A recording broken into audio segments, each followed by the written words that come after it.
Welcome. We're gathered here today to chew the fat a little bit about poetry. Not sports, not business, but poetry.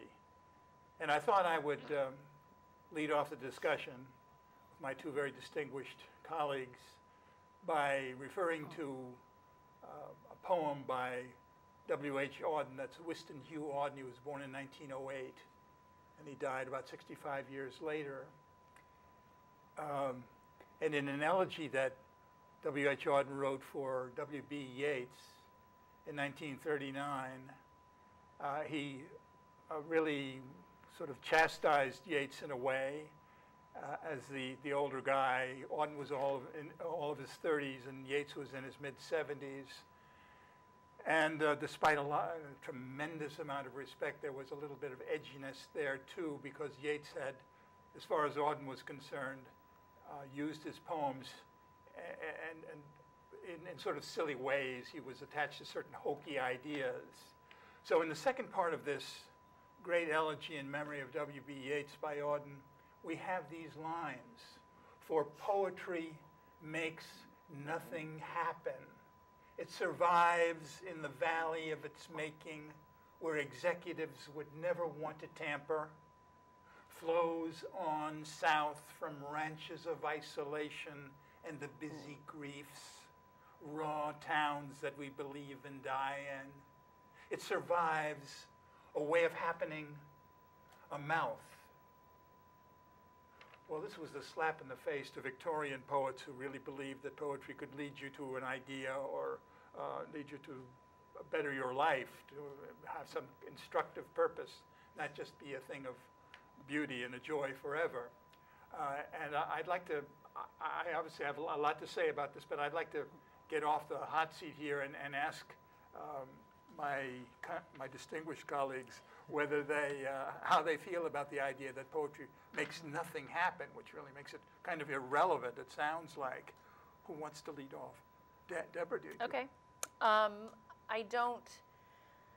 I don't agree with it, because I don't think there's very little that we do that makes anything happen on a big scale or in a big way. But I think that poetry can certainly change people's lives. It can enter into them at a very deep level. And I mean, I know personally from having published poetry in magazines that were picked up by people thousands of miles away from me, and people who didn't know me and didn't know anything about me, but they read my poem and they sent me an email or even a letter in the old days before email telling me how much it had moved to them and how much it had meant to them.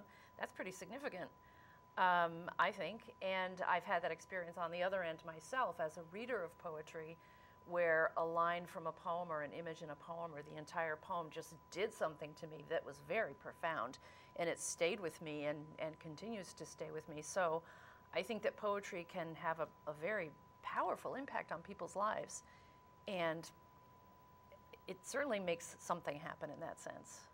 Jennifer, Definitely. Well, I mean, what she said was fabulous. But no, I mean, Publish it. That's right. I don't know that the poems.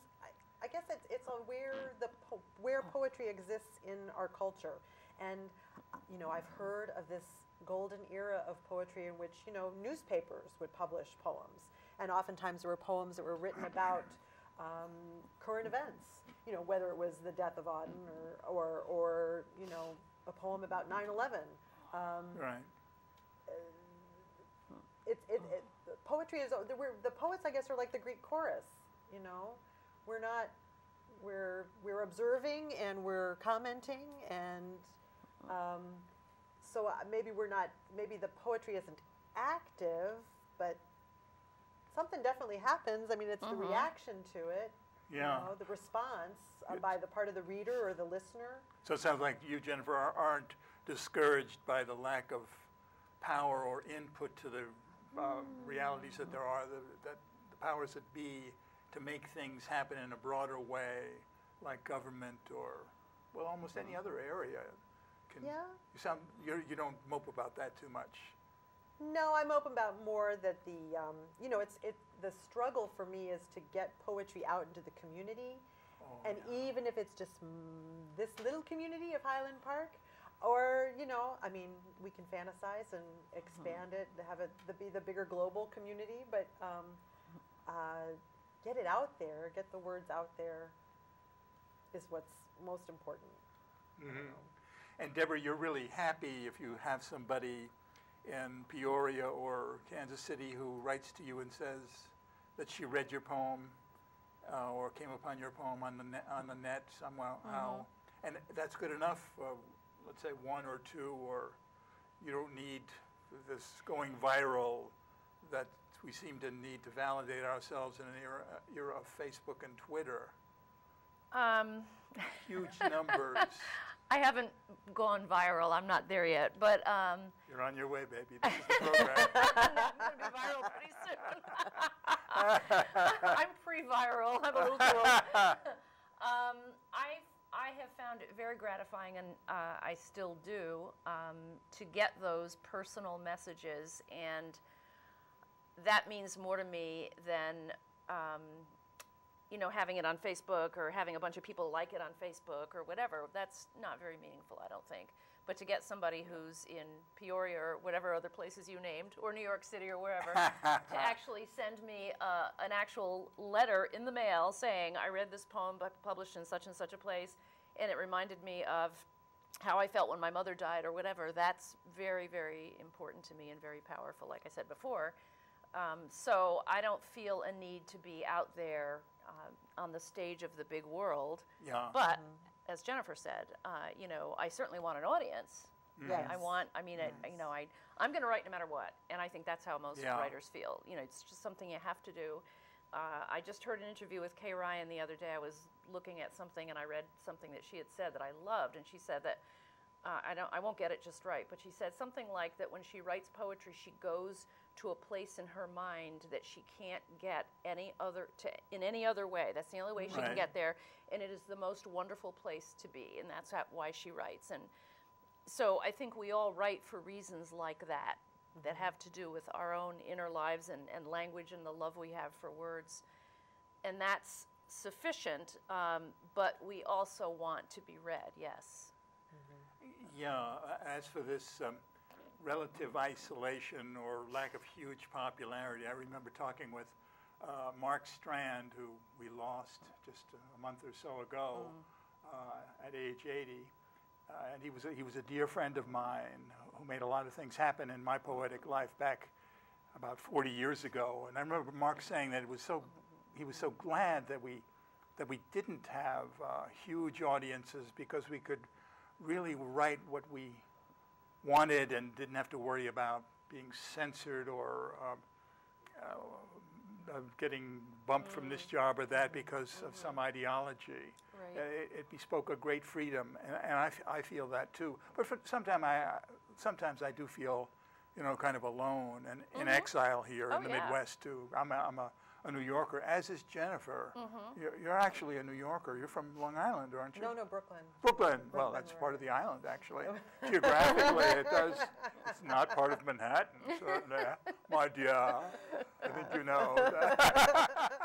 She's blushing for Well, it. no, it's just so funny that because recently my daughter has confessed that she's been telling all of her friends that her mother grew up in the Bronx. And Oh my God. the Bronx!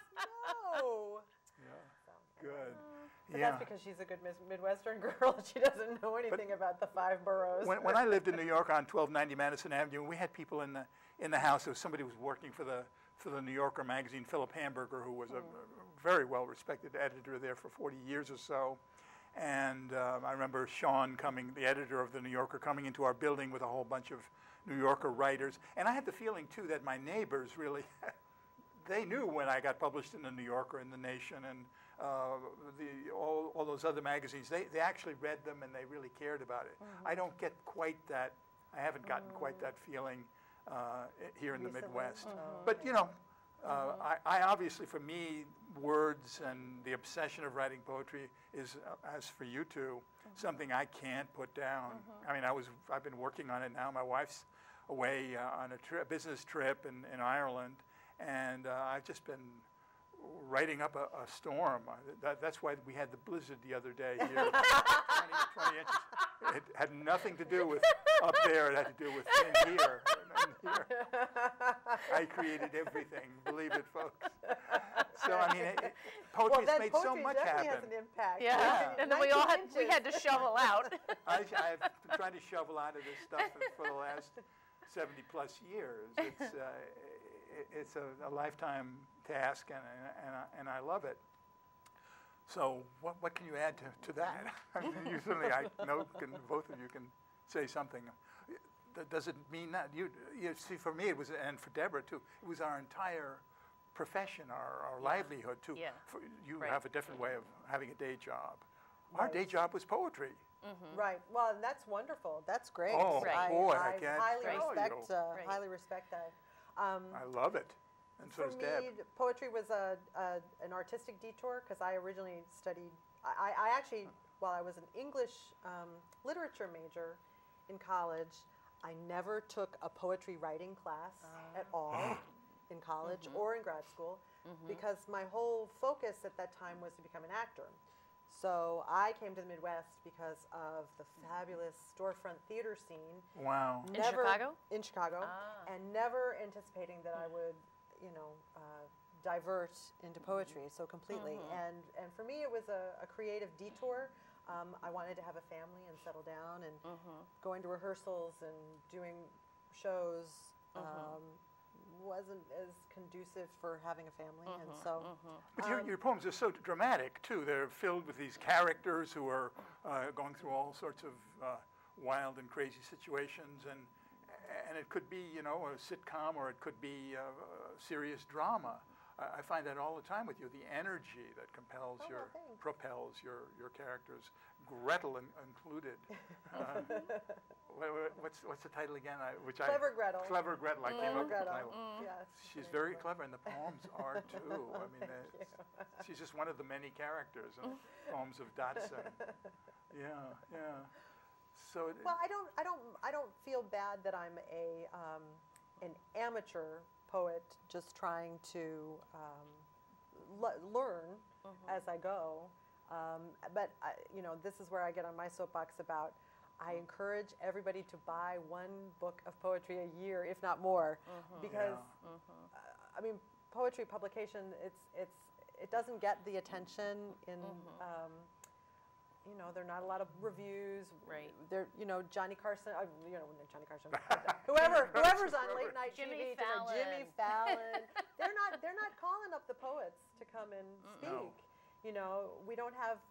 I mean, you mentioned the tweeters and the followers on Facebook and whatnot. And there's just not a lot of that energy. And so, but the best way is to buy books and read them. And I hope that whatever magic juju from the reading your book or your book is going to rub off on me and help improve my writing. Sure, and anybody who's watching this program right now has got to be interested in this word that starts with a P, the dirty word here. And I see people at readings I give, and I'm sure Debra and Jennifer do too, who are really for whom poetry means everything. I mean, everything in a private way, whether they're professional, whether you want to use that in the best sense possible, or amateur, which is what Jennifer has been talking about. It's a deep love affair, and it makes a huge difference. Things happen personally for us. I mean, for me, today was made by just continuing to work on this group of new poems I'm turning out in this intense silence that I have since my wife is away. You might try to imagine what it is to have a wife who's away, and the silence from the absence of that very important yakety yak. But so it does really make things happen. You would say personally, it has for you, Debra. This is Go on. completely irrelevant, but I Please just go have to off. bring it up. I was reading Jimmy Fallon late night TV intersecting with poetry, which doesn't happen usually, but I picked up, I didn't pick up the book actually, but I read something online by a poet whose work I like. She's a young poet. I think her name is Kaki Wilkinson. I think that's her name. And I've seen her work here and there, and I've liked it. But at any rate, I happened to read a poem by her on the web on a poetry site that I like. Mm-hmm. Looked at the scrolled down, and she has a book that just came out, and I was curious about it. And there's a blurb that was, of course, very favorable, and I was reading the blurb. I got down to the bottom of the blurb. The blurber, the person who wrote the blurb, was Lena Dunham, who is the director of and the actor in the series Girls. Oh. Do you know that show? I've heard of it, but I really wouldn't. Well, it's a very good show. I mean, I actually like it, even though I'm not in the demographic. It's a show about young girls in their 20s. It's a very good show, and it's created a lot of stir and discussion, and she's become quite a celebrity. But she's a very young woman, probably only in her late 20s or so, and very much up and coming as a TV celebrity and kind of a New York intellectual and artistic type and whatever. And so to see her name on this poetry blurb really shocked me. Oh, I thought, wow, Lena Dunham. I mean, worlds colliding. But it was very smart of this poet, I think, to get the blurb from this young woman. I mean, I don't know whether very smart. And it will probably help her book to sell. Sure. And so there is that connection there occasionally. Well, we've been sounding like a bunch of enthusiastic high school teachers here, in a way, disproving Auden. What about Marianne Moore's very famous quotation at the beginning of a poem she calls poetry? And the first words are, "I, too, dislike it." That is poetry. I, too, and then she goes on, and I won't tell you what she does in that poem. But, do you ever get the sense that that poetry is a busman's holiday, peeking through Poetry Magazine, or just reading all the submissions that you have, Jennifer, from the Muses Gallery and so on? Well, I guess I do encourage, Highland Park Poetry really encourages poets of all ages and all levels of experience. So right now I'm receiving submissions for our annual poetry challenge, and we get a lot. This actually is where we get a lot from students each year, and I'm always excited about that because mostly it's their teachers are encouraging them, but sometimes it's their parents, but sometimes the kids themselves have sort of an inner thing, and I really are like the kids who submit poems year after year. Wow. That's always very exciting. But in terms of talking, you don't have to like every poem that you read. No. Not every poem's going to speak to you. Right. And it can be. I mean, you can argue whether it has to do with accessibility or I don't know if it's academic or if whatever. But it's not everything is for all audiences, I guess. Right. You, the reader, get to decide if you like it. That's what's most important, I think. Not necessarily if everybody agrees with you. Well, here's a question for you. Do you, on your free time, when you do you read poems in your free time at night, or do you watch TV or read other kinds of material? Well, I read poetry. People magazine. Both. Well, not People. No, I don't like People magazine Cigar that much. aficionado. I do like some TV, but I do read poetry. Sure. I mean, I keep up with some of the major journals like Poetry. I try to keep up, and if I find a poet whose work I like, I'll probably order their book, and then sometimes I just read the old stuff. I might read Emily Dickinson or a Shakespeare sonnet. Right. Aren't you teaching a course in the old stuff, some aspect of the course downtown? I'm not teaching anything right now. I did teach a class at the Newberry Library not too long ago, a class on meter. So we did mostly more contemporary stuff. But that's one thing I miss about teaching now that I'm not teaching anymore. Are we done? No. Oh, okay. We got the 10-minute sign. I miss the engagement with the old poems. I mean, I always had to teach something by Shakespeare, John Donne, whoever, and I miss doing that. I miss always going back and reconnecting with those poems, and so I try to still do that sometimes. Yeah. What about you, Jim? You must. Well, I'll ask another question rather than deal with that. I got a buddy at the fitness center, the rec center in Wilmette, and he says he doesn't read any contemporary poems or, for that matter, fiction or nonfiction. He doesn't want to have to wade through the dross or the mediocre stuff, as he says.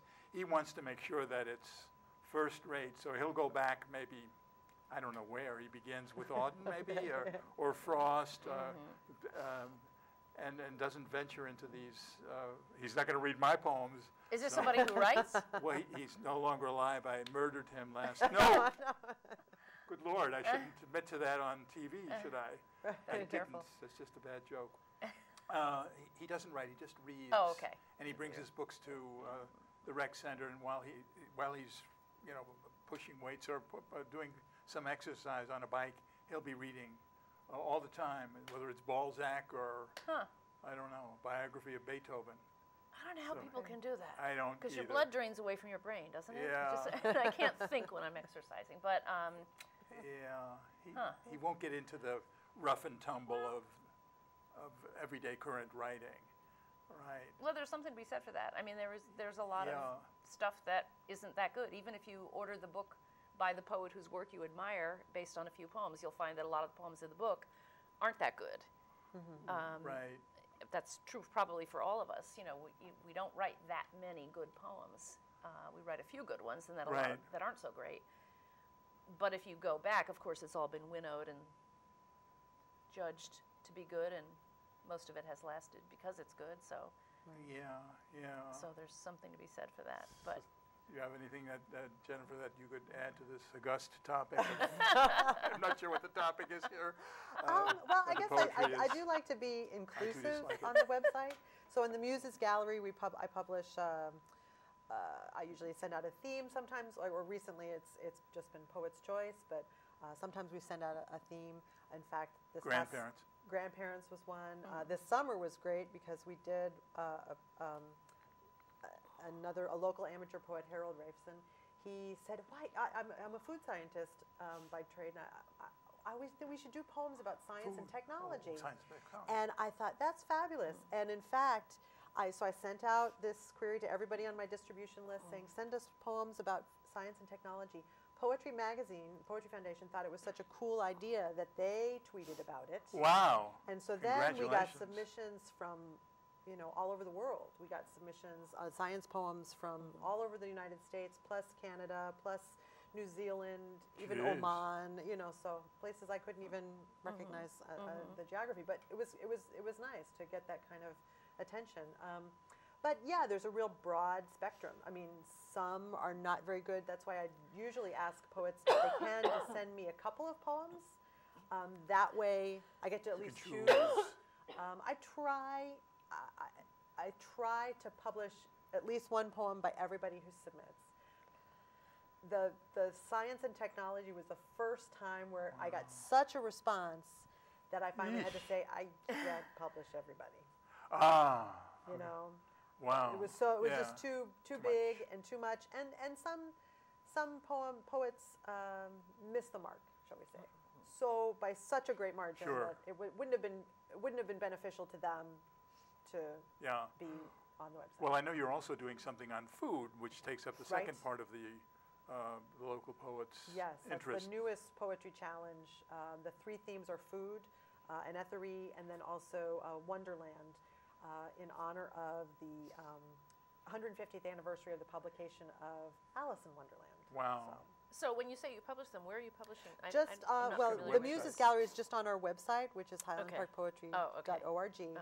There's a tab that says Muses Gallery. We always include photography. I've got a lot of photographers and people, poets. Sometimes the poets will send photography as well that contribute. So it's a good mix. I try to have some visual elements going on so that it's not just, and I try to also limit the number of words. I did have, a very talented young woman from New York send 5 pages of poetry. It was one poem, 5 pages long, and I thought, I said, you're going to have to give me either an excerpt or I can't help you, because it's just, read line after line. I mean, nobody would come back to the website if there were that much text. So. Yeah. Well, what I just had a senior moment, but this is great. I don't know of anybody. Maybe I've said this already on TV. On this program, but I think what Jennifer is doing is really unique in spreading the word, and that's our topic tonight. As if you had a word and you want to horizontalize it rather than verticalize it. You want to spread the word to as many people as you can. And Jennifer, though she mainly focuses on Highland Park, has opened the roster or the TV studio to me, a foreigner from Wilmette, and Paris to thought from Debra is from Evanston, which actually No, not she Evanston. needed a... I live in Rogers Oh, Park. Rogers West Park. Rogers Park. Oh, you actually need a passport to come up I here. do. I cross the And border she's, to get into the suburbs. She has a slightly different accent, which I'm sure you've noticed. It's slightly southern, you know. She slurs her words just a little bit because she's from a little south of the border here with Highland Park. So yeah, but to get back seriously, what Jennifer's doing is incredible. You know, I've never known anybody like that, and I've been around a bit. Well, thanks. Yeah. We try to do a lot of different programs that reach a lot of different audiences, whether it's the poems on the bus, PACE, Right. our collaboration with the PACE buses, or we've got our new poetry pentathlon, which will be happening in May, where we challenge. It's like an Olympics for poets, and we challenge them to 5 events. Last year's we had them do a sonnet and different prompts. We'd give them one, and one was an on-the-spot prompt where That's they what I was literally gonna ask. had to write a poem. They arrive, they show up for the competition, Yeah. and then they are given a prompt at the door. And so over the course, that's the last event of the evening, and it's fun. So I painted a little chalice that says Poetry Champion, and so it was awarded to the winner last year. This happens in person? Yeah, and it's going to happen again in May. It was inspired by, I should give credit to the Waiting for the Bus group in Chicago. They're the ones who came up with the concept that it's separate from. And that's not a poetry slam. I mean, this is a juried event where we have 3 judges who actually score all of the poets on the events, and they're looking for both poetry as well as the performance of the poems as well. So it's kind of interesting. Plus, you spread the word by sponsoring a bevy of readings Right, we all do the a lot time, of every month or so. monthly I'm poetry seeing open that there's mics something in and- Madame Zuzu's here up here in And the Art town. Center. Jim, aren't The you Art reading Center. soon? Yes, Yes. I Is it forget next the day. week? Is it- I think It's she's very soon, scheduling for 2047 or something like I that. know it's coming up soon. It's It my is coming up calendar. soon. I forget. Yeah, modesty is my best. Oh, it's policy. Friday the 13th. That's That's that's right. how I remember. That's right. My lucky Friday the 13th. Yeah. She knew she was Okay. gonna. I'll be there. She undermines poetry as well as spreading the Right, word. right. Well, That's it. just you're special. Thanks. No, you're special. I want to get into it. You both are special, I think, really. But what you're doing for poetry is. Can you think of anybody else who's doing this? I mean, people are doing it in grad schools and so forth. Paul Engel at the University of Iowa, he started a whole grad school by spreading the word like this, but privately and not getting any money for this. And you spent hours. You spent hundreds of hours.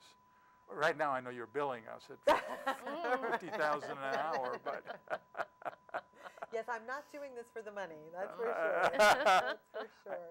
I think I would say the same thing when you sell a poem to the New Yorker or the Atlantic Monthly. People ask what you make, and I have to sort of get off the stage now because somebody gave me a sign that I don't know what it means. What is that supposed to mean? It means we're almost out of time. We're almost. Or we who are knew out of this? time. Yes, We're that's out. right. We're out of time. I'm certainly glad we're out of time because I've run out of things to say.